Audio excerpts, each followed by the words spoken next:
Bonsoir. Ce soir, on vous emmène à Monteripa, un petit village au-dessus de Parme. En compagnie du commissaire Sonnery, c'est le personnage de Valerio Varesi, roman publié chez Agulot au mois de mai, au printemps. Ce roman s'appelle La main de Dieu et il est traduit par Florence Rigolet. On a découvert le personnage de commissaire Sonnery dans Le fleuve des brumes en 2016 et on découvrait en même temps la ville de Parme où il enquête, ainsi que la plaine du Pô. Ici, on découvre, enfin plutôt, c'est les parmesans et le commissaire qui découvrent un cadavre qui est coincé par une pile du pont le plus vieux de Parme. Et il découvre aussi une camionnette criblée de balles abandonnée non loin. Ce qui conduit Sonnery à s'installer en plein hiver dans le petit village de Monteripa pour retrouver le propriétaire de la camionnette, c'est le premier suspect. Et puis c'est là aussi où passe le torrent qui a amené le cadavre jusqu'au pont. Comme dit Sonnery, il faut toujours remonter en amont pour résoudre les affaires. Et il a raison, puisque le mort s'avère être le magnat, le pont du village, tout lui appartient et tout se travaille pour lui. Travailler. Le commissaire va, comme à son habitude, s'installer dans la petite communauté, marcher et mener tranquillement ses investigations. Surtout que les éléments, ou plutôt le côté taquin de l'auteur Valerio Varesi, le coincent dans la montagne. D'abord un éboulement, des chutes de neige qui bloquent évidemment les routes.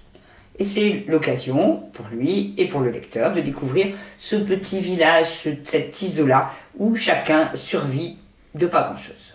Et il y a aussi la faune. Oui, la faune avec F majuscule, c'est une communauté qui s'est installée plus haut et les gens vivent en autarcie. Et qui font des coupables tout désignés. Eh oui, ça, les marginaux. Jusqu'à ce que l'on découvre le cadavre d'un sanglier, atteint d'une bien étrange maladie, puisqu'il a une overdose. C'est quand même relativement rare chez les sangliers, et parce que le sanglier, il a déterré, puis certainement sniffé, si l'on peut dire, des sacs de cocaïne bien enfouis. Et voilà le commissaire Sonnery, bien occupé avec un meurtre, puis un trafic de stupéfiants très étrange dans ces montagnes. Quoique, il y a des cols, les gens vont et viennent. Et puis, il y a des circonstances bien étranges. Et beaucoup de gens avaient des raisons d'oxyre Malpelli, qui trempait aussi dans pas mal de ces trafics, justement. Mais la neige ne peut tout ensevelir. C'est exactement ça. Les enquêtes vont suivre le cours, le commissaire à Monteripa, et puis les services qui s'agitent en bas dans la plaine. Et le policier, lui, va marcher dans les montagnes. Oui, toujours pareil, à la recherche de la vérité, à la recherche de ses souvenirs d'enfance, aussi, une constante chez l'écrivain italien. Autre constante, cette qualité à nous raconter, à nous faire vivre avec les personnages. Afro, le garde-chasse, Don Pino, le curé tendance communiste, et puis Egisto le tavernier.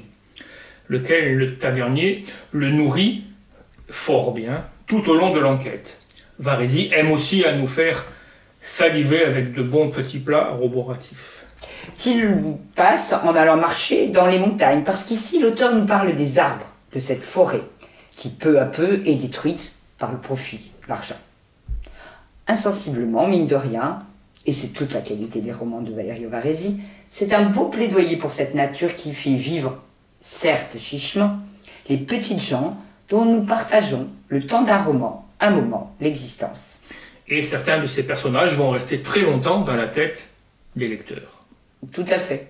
Comme le commissaire, depuis 2016, un de ces personnages qui deviennent des familiers, des copains pratiquement des lecteurs. Et on a déjà envie de le retrouver au plus vite, bien évidemment. L'année prochaine peut-être. Bonsoir. Bonsoir.